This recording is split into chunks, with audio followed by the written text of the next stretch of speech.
Assalamualaikum warahmatullahi wabarakatuh. Shalom, Om Swastiastu, Namo Buddhaya, salam kebajikan dan salam sejahtera untuk kita semua. Berikut nama anggota kelompok kami, yaitu yang pertama ada Muhammad Rizky Ataya dengan NIM belakang 178, Ardalino Raja Diaksa dengan NIM di belakang 211, Lovena Evangelista dengan NIM di belakang 360, Kila Afifa dengan NIM di belakang 394, dan Dania Panda dengan NIM di belakang 396. Ini kami memohon izin dengan sangat, apakah diizinkan?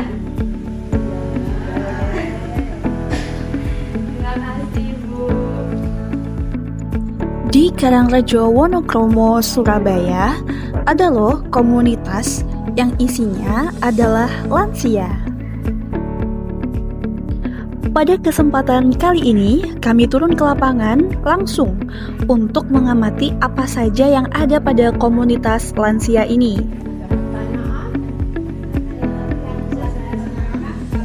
Di sini kegiatannya sangat seru dan para lansia di sini juga mengikutinya dengan sangat antusias. Kegiatan rutin seperti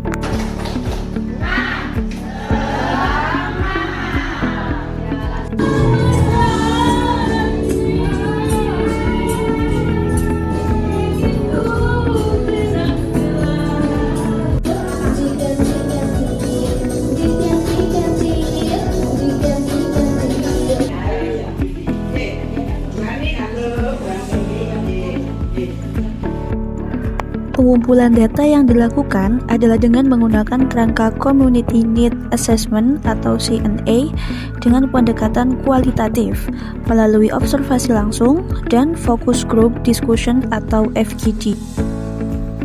Dan kami juga melakukan wawancara ke beberapa anggota komunitas lansia di sini.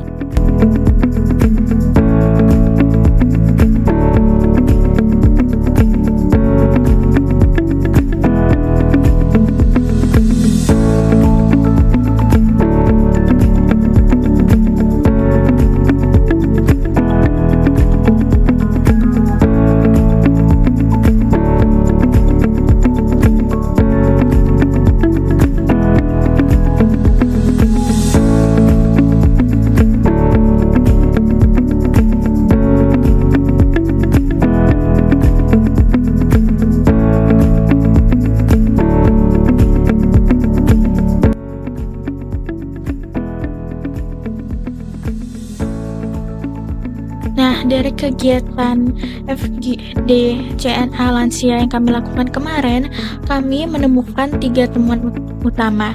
Yang pertama adalah kehidupan sosial lansia positif, tetapi aktivitas harian masih terbatas. Di sini, artinya para lansia di komunitas ini memiliki hubungan yang sangat akrab dan saling mendukung terhadap satu sama lain. Mereka sering berkumpul saat ada kegiatan di balai RW atau posyandu, dan rekreasi menjadi aktivitas yang paling mereka nantikan. Namun, di luar momen itu, sebagian besar waktu mereka masih banyak dihabiskan di rumah. Meskipun demikian, tingkat kehadiran dan partisipasi tetap stabil, bahkan semakin baik dan menunjukkan kuatnya ikatan sosial di antara mereka. Yang kedua, ada layanan kesehatan yang mudah diakses tetapi belum memenuhi kebutuhan. Nah, di sini puskesmas rutin datang ke balai RW, namun pemeriksaan yang diberikan masih terbatas pada pengecekan tensi, sehingga belum cukup untuk memantau kondisi kesehatan lansia secara menyeluruh. Para lansia lalu menyampaikan bahwa ada perlunya pemeriksaan tambahan seperti untuk gula darah dan kolesterol, serta edukasi kesehatan yang lebih teratur agar dapat menjaga pola hidup dan memahami kondisi tubuh dengan lebih baik. Dan yang ketiga, ada semangat kebersamaan yang tinggi, tetapi belum didukung fasilitas yang memadai. Nah, di sini komunitas lansia memiliki potensi sosial yang kuat. Mereka aktif bersosialisasi, saling peduli, dan antusias mengikuti kegiatan seperti rekreasi. Namun, budaya gotong royong masih lemah karena sebagian besar pekerjaan kegiatan hanya ditangani oleh pengurus lansia. Selain itu, fasilitas khusus seperti area senam atau ruang aktivitas belum tersedia, sehingga kegiatan sering dialihkan ke jalan umum. Lansia juga masih membutuhkan dukungan edukasi teknologi dan perhatian pada kesehatan mental agar mereka bisa semakin mandiri dan aktif.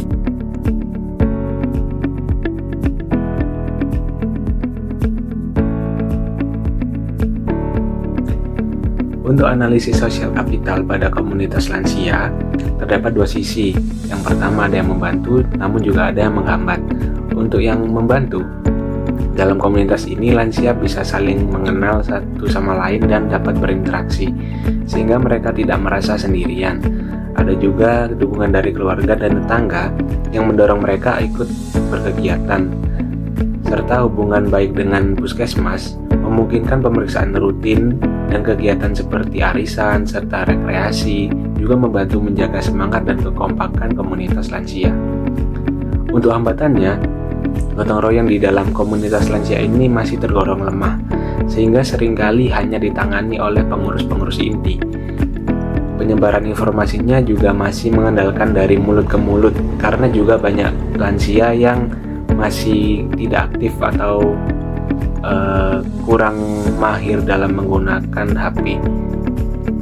Dan juga layanan kesehatan dari puskesmas masih terbatas, dan komunitas juga belum memiliki fasilitas umum khusus untuk lansia, sehingga modal sosial di komunitas lansia cukup kuat dalam hal kedekatan dan dukungan emosional, tetapi masih perlu diperkuat dalam partisipasi, penyebaran informasi, dan akses fasilitas agar kebutuhan lansia dapat terpenuhi secara optimal.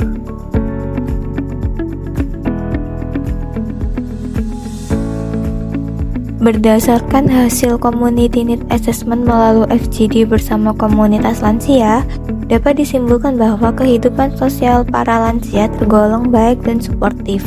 Mereka saling mengenal, peduli satu sama lain, dan tidak merasa kesepian karena adanya kegiatan rutin seperti posyandu, arisan, serta kegiatan rekreasi. Di sisi lain, masih ada beberapa kebutuhan penting yang belum terpenuhi secara maksimal, khususnya dalam layanan dan edukasi kesehatan. Walaupun puskesmas sudah rutin melakukan kunjungan, jenis pemeriksaan yang diberikan masih terbatas, sehingga belum cukup untuk memantau kondisi kesehatan lansia secara menyeluruh. Keterbatasan fasilitas umum serta rendahnya keterlibatan gotong royong dari sebagian anggota juga menjadi kendala dalam pelaksanaan kegiatan komunitas. Secara keseluruhan, komunitas lansia memiliki ikatan emosional yang kuat, namun masih perlu diperkuat dalam aspek partisipasi, akses informasi, dan ketersediaan fasilitas pendukung agar kualitas hidup lansia bisa terus ditingkatkan. Setelah menganalisis kebutuhan komunitas lansia melalui FGD, kami memiliki beberapa rekomendasi yang dapat membantu meningkatkan kesehatan, partisipasi, dan kesejahteraan para lansia.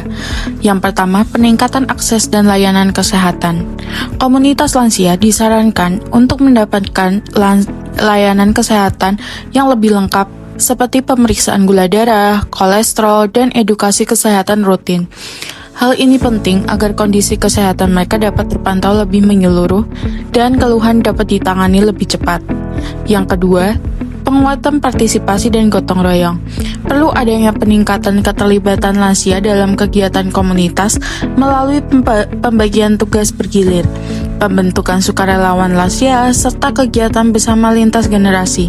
Langkah ini dapat membantu menumbuhkan rasa memiliki dan memperkuat dukungan sosial. Yang ketiga, pengembangan kegiatan sosial.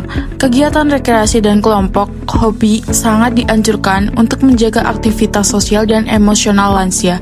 Program seperti senam bersama, kerajinan, atau sesi berbagi cerita dapat mempererat hubungan antar anggota dan membantu menjaga kesehatan mental. Yang keempat, penyediaan fasilitas pendukung. Komunitas memerlukan fasilitas yang lebih ramah lansia seperti area yang aman untuk bergerak, papan informasi dengan tulisan jelas, dan alat pendukung aktivitas. Fasilitas ini akan membantu meningkatkan kenyamanan sekaligus keamanan lansia selama mengikuti kegiatan. Yang kelima, penguatan komunikasi dan informasi.